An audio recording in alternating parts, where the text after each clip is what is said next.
mais c'est un homme de conviction et je trouve que c'était très réjouissant pour la France quand vous avez publié cet ouvrage, le rabbin et le cardinal, où vous confrontez votre façon de lire les textes religieux et au fond vous renouvelez avec un regard neuf, chacun de votre côté, la lecture de votre propre tradition.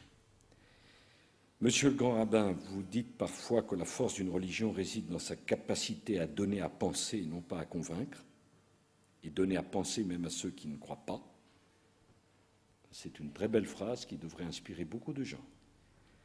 En juin 2008, vous avez succédé au grand rabbin Sittruck, en étant élu grand rabbin de France, en même temps que Joël Mergui était élu président du consistoire. Eh bien, je tiens à saluer votre action. Vous êtes un rabbin dans la cité, vous êtes un rabbin dans son siècle. Vous faites beaucoup pour la compréhension entre les différentes religions. Vous savez très bien que je suis persuadé depuis longtemps que la laïcité doit être vécue comme ouverte, comme la possibilité pour chacun de croire ou de ne pas croire, de traiter chaque religion à égalité de l'autre. La laïcité française, c'est un droit qui est reconnu, ce n'est pas une interdiction, c'est un droit qui est reconnu pour comprendre l'autre. Je sais aussi parfaitement que pour la communauté juive de France, on peut être non-croyant et très attaché à un certain nombre de fêtes religieuses. Il y a quelque chose que tous nos compatriotes ne comprennent pas, parce qu'il y a quelque chose d'identitaire. Je pense que pour les grandes fêtes comme Kippour, dans vos synagogues, il y a beaucoup d'hommes et de femmes qui croient, donc qui espèrent, et puis quelques-uns qui ne croient pas, mais qui tiennent à manifester en ce jour un peu plus qu'un sentiment d'appartenance. Et je me suis toujours dit que dans la communauté juive, il y avait cette capacité à comprendre que les mots culte et culture n'étaient pas si éloignés que ça. Ne voyez pas une remarque de mécréant dans ce que je dis. Et loin de moi l'idée de profaner qui que ce soit, mais il y a dans cet attachement aux fêtes religieuses, y compris de ceux qui aimeraient croire davantage, puis qui ont du mal, une volonté d'appartenance, une volonté identitaire. Et le plus grand anthropologue français, un homme considérable, qui est Claude Lévi-Strauss, a répondu pour nous, l'identité n'est pas une pathologie. Et vous n'avez pas à vous excuser de cette identité. Vous n'avez pas à vous excuser de cette fidélité. Vous n'avez pas à vous excuser de cet attachement envers Israël, et vous savez très bien combien, pour ma part, je suis attaché à la sécurité de ce pays qui nous est si proche et de cette démocratie qui nous est si utile, même si par moments les meilleurs amis se disent « Mon Dieu, comme c'est difficile d'être ton ami toujours et tout le temps. » Voilà. Prenez-le comme vous voulez, mais franchement, par moments, on aimerait tellement que ça soit plus facile. Bon, si vous pouvez transmettre ce message, n'hésitez surtout pas à le transmettre. Voilà, mais j'espère que vous avez compris quelque chose dans ce que j'ai dit. Je suis totalement sorti de mon papier, je suis d'ailleurs complètement perdu, que j'étais très heureux d'être avec vous, très heureux de décorer au nom de la République française le grand rabbin. Je ne vois d'ailleurs aucune contradiction entre la République laïque et la décoration d'un grand rabbin. Il n'y a aucune contradiction. Il y a de la contradiction pour les sectaires, pas pour les gens ouverts. Et je sais aussi tous que des gens comme vous amènent un fonctionnement apaisé de la République. Et pour moi, voir également le recteur de la Grande Mosquée de Paris au premier rang, c'est quelque chose qui est important, qui montre qu'on peut être, dans ce début du XXIe siècle, heureux d'avoir en France des hommes d'ouverture, de concorde et de rassemblement. Alors bien souvent, on donne la parole à ceux qui sont de fermeture, de sectarisme et de division.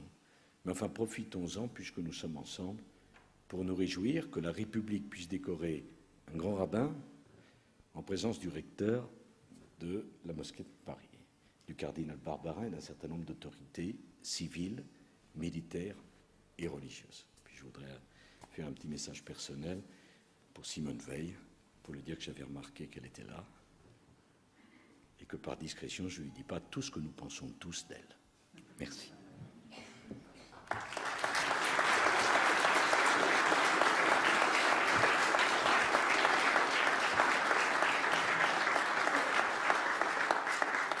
Gilles Bernel, au nom de la République française, nous vous faisons chevalier de la Légion d'honneur.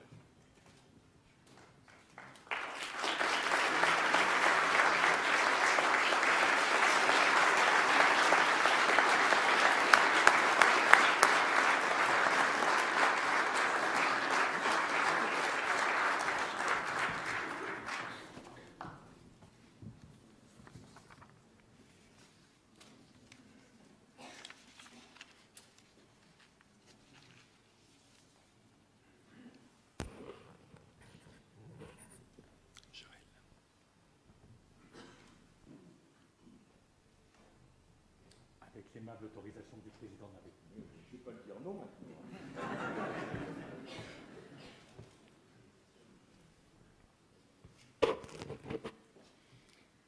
Monsieur le Président, que puis-je dire à ce moment où il est de tradition de ne pas répondre? Vous m'avez pourtant proposé de déroger à l'usage. Je n'en abuserai pas. Je pense d'abord à la qualité des relations que j'entretiens avec vous-même, Monsieur le Président, avec des membres du gouvernement et avec nombre de personnalités responsables de la société civile, tous serviteurs de l'intérêt général. Je n'oublie pas le souvenir très chaleureux que vous avez laissé à la communauté juive hier en tant que maire de Neuilly et que vous renouvelez aujourd'hui en tant que président de la République. Mais aussi la bienveillante attention avec laquelle vous savez accueillir les aspirations spécifiques de cette communauté.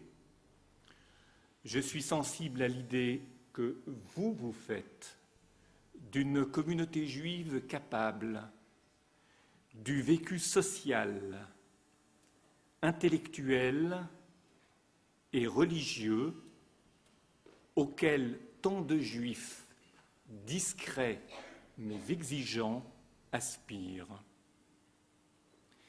C'est pour cette confiance en une communauté juive qui sait préserver ce qu'elle a de plus précieux, son respect pour chacune des identités humaines qui font la richesse de notre pays. C'est pour tout cela que je vous remercie. Mais aussi pour la confiance que vous accordez ce soir à un grand rabbin de France qui privilégie de la façon la plus précise possible les lignes de force d'un judaïsme orthodoxe intimement présent au monde qui nous entoure, pour la confiance que vous savez accorder au-delà de ma personne à cette démarche de l'esprit. Soyez de tout cœur remerciés.